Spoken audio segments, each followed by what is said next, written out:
استخارہ کہتے ہیں خیر طلب کرنے کو. یہ باب استفعال سے جب کوئی آتا ہے، استنصار مدد حاصل کرنا، مدد لینا. استخارہ خیر طلب کرنا، خیر حاصل کرنا. اور اس کی ایک دعا جو ہے وہ ایسی ہے کہ جو حضور نے، صحابہ کہتے ہیں، ہمیں ایسے سکھائی جیسے قرآن، یعنی اتنے اہتمام کے ساتھ وہ دعا سکھائی.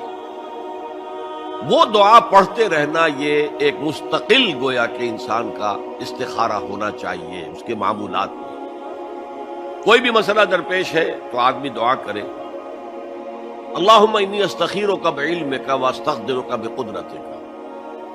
اے اللہ، میں تیرے علم سے خیر مانگتا ہوں اور تیری جو قدرت ہے اسی سے قدرت چاہتا ہوں کہ مجھے بھی کچھ طاقت حاصل ہو جائے. اللہم انی استخیرک بعلمک واستقدرک بقدرتک واسألک من فضلک العظیم، اور مانگتا ہوں تجھ سے تیرا بہت بڑا فضل. اللہم ان کنت تعلم ان ھذا الامر خیر لی فی دینی ومعاشی وعاقبۃ امری. اے اللہ، تیرے علم میں اگر یہ کام جو میں کرنے چلا ہوں یا یہ رشتہ جو ہم کو تجویز کر رہے ہیں، اگر تیرے علم میں یہ ہے کہ یہ ہمارے لیے دین اور دنیا اور آخرت کے اعتبار سے بہتر ہے، فقدر ہو لی، تو وہ ہمارے لیے، اس کو ہمارے لیے آسان کر دے، میسر کر دے. میسر ہو لی، اسے ہمارے لیے آسان کر دے. ثم بارک لی فی، اور پھر اس میں ہمیں برکتیں عطا فرما.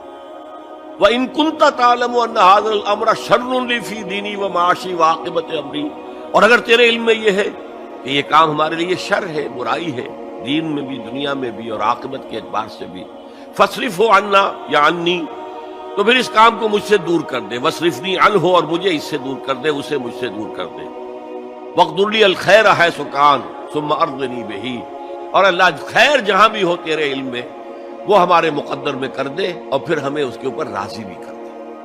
تو یہ استخارہ تو بہت ہی عمدہ بات ہے، اور یہ تو ہمیں اکثر معاملے میں کرنا چاہیے. البتہ وہ استخارہ نکالنا، یہ فلاں سے استخارہ نکال رہے ہیں، فال نکال رہے ہیں، پھر استخارے میں یہ سمجھنا کہ پھر یہ دعا مانگ کر 2 نفل پڑھ کے سو جاؤ تو خواب میں ضرور کوئی اشارہ ملے گا، ان چیزوں کا کوئی ثبوت نہیں ہے میرے علم کی حد تک، احادیث میں یا سنت میں.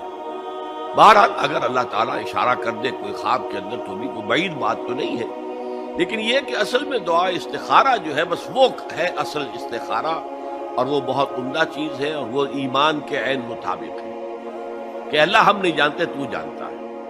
ہم شارٹ سائٹڈ ہیں، ہمیں یہ چیز اچھی لگ رہی ہے، ہمیں پتہ نہیں شاید اس کے پیچھے کوئی بری چیز چلی آ رہی ہے. قرآن نے کہا ہے فَعَسَىٰ أَن تَكْرَهُوا شَيْئًا وَهُوَ خَيْرٌ لَكُمْ وَعَسَىٰ أَن تُحِبُّوا شَيْئًا وَهُوَ شَرٌّ لَكُمْ وَاللَّهُ يَعْلَمُ وَأَنتُمْ لَا تَعْلَمُونَ. ہو سکتا ہے تم کسی چیز کو برا سمجھو حالانکہ اسی میں تمہارا خیر ہو، اور ہو سکتا ہے تم کسی چیز سے محبت کرو حالانکہ اس میں تمہارے لیے شر ہو. اللہ جانتا ہے، تم نہیں جانتے. تو اسی کو کہتے ہیں تفویض الامر الی اللہ. اپنا معاملہ اللہ کے حوالے کر دو. اللہ تو اگر اسے ہمارے لیے خیر سمجھتا ہے تو آسان کر دے، اگر شر سمجھتا ہے تو ہم سے